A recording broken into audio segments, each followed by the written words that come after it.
दोस्तों, सबसे पहले सब्सक्राइब करें, नोटिफिकेशन बेल दबाएं और सबसे पहले वाली ऑप्शन ऑल करें, जिससे हमारी आने वाली नई वीडियो की नोटिफिकेशन आपको फ़ौरन मिल जाएगी। जय श्री राम भक्तों। दोस्तों, ये कथा है भगवान में अनन्य विश्वास की। चलिए कथा की ओर चलते हैं। कथा को सुनकर लाइक करना ना भूलिएगा और शेयर तो जरूर कीजिएगा। आज की कथा है सूबेदार और भगवान बने नौकर तथा एक राजा। आइए कथा श्रवण करें। श्री दामाजी पंत भगवान श्री विट्ठल के अनन्य भक्त हुए हैं।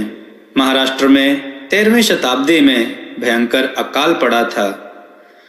अन्न के अभाव से हजारों मनुष्य तड़प तड़प कर मर गए। वृक्षों की छाल और पत्ते तक नहीं बचे थे। उन दिनों गोवलकुंडा बेदरशाही राज्य के अंतर्गत मंगलवेढ़या प्रांत का शासनभार श्री दामाजी पंत के ऊपर था। दामाजी और उनकी धर्मपत्नी दोनों ही भगवान पांडुरंग श्री विट्ठल के अनन्य भक्त थे। पांडुरंग के चिंतन में रात दिन उनका मन लगा रहता था। भगवान का स्मरण करते हुए निष्काम भाव से कर्तव्य कर्म करना उनका व्रत था। दीन दुखियों की हर प्रकार से वे सेवा सहायता किया करते थे।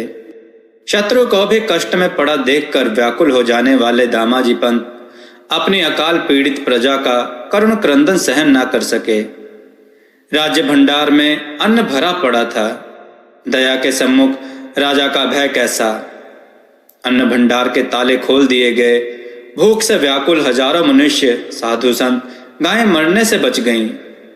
समाज में ऐसे कुछ लोग होते हैं जो उदार पुण्यात्मा पुरुषों की अकारण निंदा करते हैं। दामाजी के सहायक नायब सूबेदार ने देखा कि अवसर अच्छा है। यदि दामाजी को राजा हटा दे तो मैं प्रधान सूबेदार बन सकूंगा। उसने राजा को लिखकर सूचना भेजी। दामाजी पंत ने अपनी कीर्ति के लिए सरकारी अन्न भंडार लुच्चे लफंगों को लुटा दिया। नायब सूबेदार का पत्र पाते ही राजा क्रोध से आग बबूला हो गया। उसने सेनापति को 1000 सैनिकों के साथ दामाजी को ले आने की आज्ञा दी। सेनापति जब मंगलवेढ़या प्रांत में पहुंचा, उस समय दामाजी श्री पांडुरंग की पूजा में लगे थे। सेनापति उन्हें जोर जोर से पुकारने लगा। दामाजी की धर्मपत्नी ने तेजस्विता के साथ कहा, अधीर होने की आवश्यकता नहीं। जब तक उनका नियम कर्म पूरा ना हो जाए, लाख प्रयत्न करने पर भी तब तक मैं किसी को उनके पास तक नहीं जाने दूंगी। सेनापति पतिव्रता नारी के तेज से अभिभूत हो गया। उसका अभिमान लुप्त हो गया। वह प्रतीक्षा करने लगा। दामाजी की पूजा समाप्त हो जाने पर स्त्री ने उन्हें सेनापति के आने का समाचार दिया। दामाजी समझ गए कि अन्न लुटवाने का समाचार पाकर राजा ने उन्हें गिरफ्तार करने हेतु सैनिक भेजे हैं। भय का लेश तक उनके चित्त में नहीं था। पत्नी से उन्होंने कहा, चिंता करने की कोई बात नहीं है। हमने अपने कर्तव्य का पालन ही किया है। राजा कठोर से कठोर दंड देगा, इसके लिए हम पहले से ही तैयार हैं। भगवान पांडुरंग का प्रत्येक विधान दया से परिपूर्ण ही होता है। जीव के मंगल के लिए ही उनका विधान है। उनकी प्रसन्नता ही अभिष्ट है। दामाजी पत्नी को आश्वासन देकर बाहर आए। उनका दर्शन करते ही सेनापति का अधिकांश गर्व चला गया। उसने नम्रता पूर्वक कहा, राजा ने आपको शीघ्र बुला लाने के लिए मुझे भेजा है।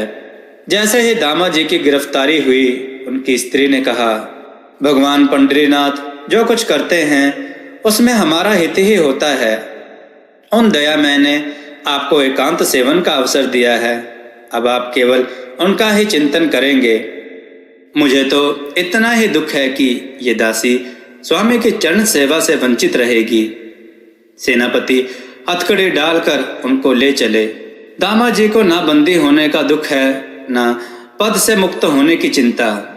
बंधक होते हुए भी वे सर्वथा मुक्त हैं और भगवान पांडुरंग के गुणगान में मग्न हैं। कीर्तन करते चले जा रहे हैं। गोवलकुंडा के मार्ग में ही पंढरपुर धाम पड़ता है। दामाजी का मन भगवान से भेंट करने का हुआ। सेनापति ने स्वीकृति दे दी। मंदिर में प्रवेश करते ही दामाजी का शरीर रोमांचित हो गया। नेत्रों से टपाटप बूंदें गिरने लगी। शरीर की सुधि जाती रही। कुछ देर में अपने आप को संभालकर वे भावमग्न होकर भगवान की स्तुति करने लगे। विलंब हो जाने से सेनापति दामाजी को पुकार रहा था। भगवान को साष्टांग प्रणाम कर भगवान की सुंदर मोहिनी मूर्त हृदय में धारण कर दामाजी बाहर आए। सेनापति उन्हें लेकर आगे बढ़े। उधर बेदर का राजा दामाजी की प्रतीक्षा कर रहा था। देर हो जाने से उसका क्रोध बढ़ रहा था। इतने में एक काले रंग का किशोर हाथ में लकड़ी लिए, कांधे पर काली कंबल डाले, निर्भयता पूर्वक दरबार में चला आया।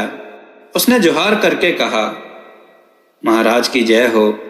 यह चाकर मंगल बेड़िया क्षेत्र से अपने स्वामी दामाजी पंत के पास से आ रहा है।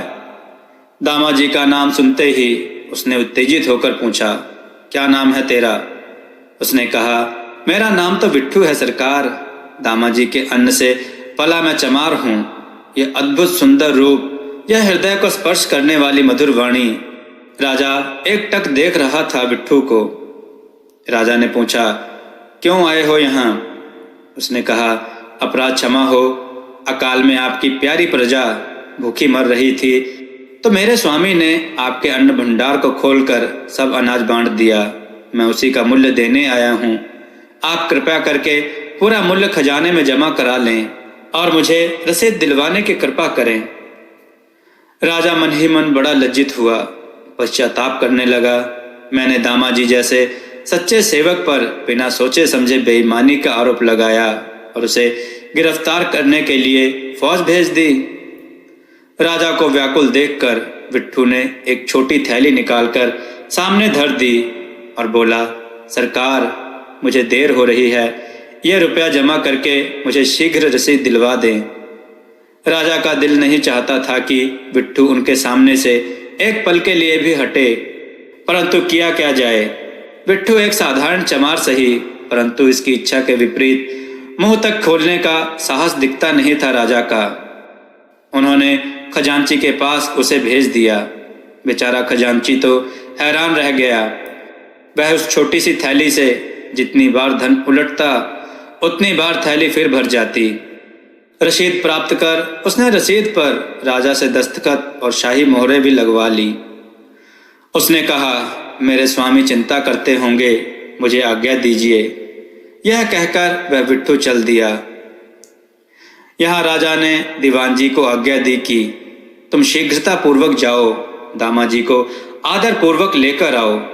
इधर दामाजी पंत पंढरपुर से आगे चले आए थे।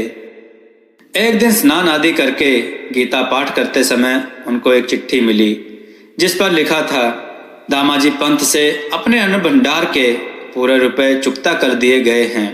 उस पर राजा की शाही मोहरें लगी हुई थी। दामाजी को आश्चर्य हुआ, लेकिन वह अपनी पूजा में लगे रहे। उधर राजा का संदेश लेकर दीवान जी पहुंचे। दामाजी की हथकड़ियां खोल दी गईं और उन्हें सम्मान पूर्वक सवारी पर बिठाया गया।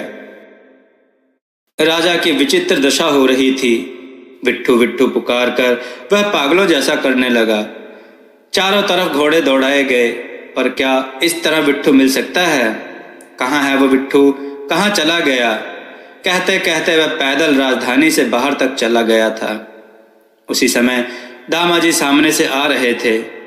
राजा दौड़कर उनके गले जा लगा और बड़ी कातरता से कहने लगा, दामाजी, दामाजी, बताओ बताओ, मुझ पापी को बताओ, वह प्यारा विट्ठू कहाँ है? उस सुंदर विट्ठू के मुख को देखने के लिए मेरे प्राण निकले जा रहे हैं। उसको नहीं देखा तो मैं मर जाऊंगा। मैं तुम्हारे पैर पड़ता हूँ। दामाजी तो हक्के बक्के से ही रह गए। वे बोले, महाराज, कौन विट्ठू? राजा ने कहा, दामाजी, छिपाओ मत। वही सांवरा सांवरा लंगोटी पहने, हाथ में लकुटी लिए, तुम्हारे पास से रुपए लेकर आने वाला मेरा विट्ठू कहाँ है? दामाजी के सामने से पर्दा हट गया। रोते रोते वे बोले, आप धन्य हैं। त्रिभुवन के स्वामी ने आपको दर्शन दिए। मुझ अभागे के लिए वे सर्वेश्वर एक दरिद्र चमार बने और एक सामान्य मनुष्य से अभिवादन करने आए। नाथ, मैंने जिसका अन्न लुटवाया था वो मेरे प्राण लेने के अतिरिक्त और क्या कर सकता था? दयाधाम सर्वेश्वर, आपने इतना कष्ट क्यों उठाया? राजा को याद आया कि भगवान ने अपने को दामाजी का सेवक बताकर अपना परिचय दिया था। जिन दामाजी की कृपा से मुझ पापी को भी सहज भगवान के दर्शन हुए और जिन्हें स्वयं भगवान ने अपना स्वामी कहा, निश्चित ही दामाजी कोई साधारण कोटि के महात्मा नहीं हैं। राजा ने ताज उतारकर चरणों में रख दिया। दामाजी प्रेम में उन्मत्त होकर पांडुरंग पांडुरंग पुकारते मूर्छित हो गए। भक्त वत्सल भगवान ने आकर उन्हें उठाया। उस समय राजा ने भी दामाजी की कृपा से श्री भगवान के दर्शन पाए। राजा भी उन सौंदर्य सागर के पुनः दर्शन प्राप्त कर कृतार्थ हो गया। दोस्तों, संसार में कोई सेवक को अपना स्वामी नहीं बनाता, परंतु श्री भगवान ऐसे हैं कि वे सेवक की भक्ति पर रीझ कर उसे अपना स्वामी बना लेते हैं। बोलिए श्री राधे कृष्ण भगवान की जय। दोस्तों, आपको यह कथा कैसी लगी?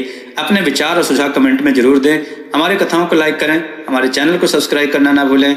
हमारी कथाओं को अधिक से अधिक शेयर करें, जिससे लोगों को ऐसा उत्तम ज्ञान प्राप्त हो। जय श्री राम भक्तों।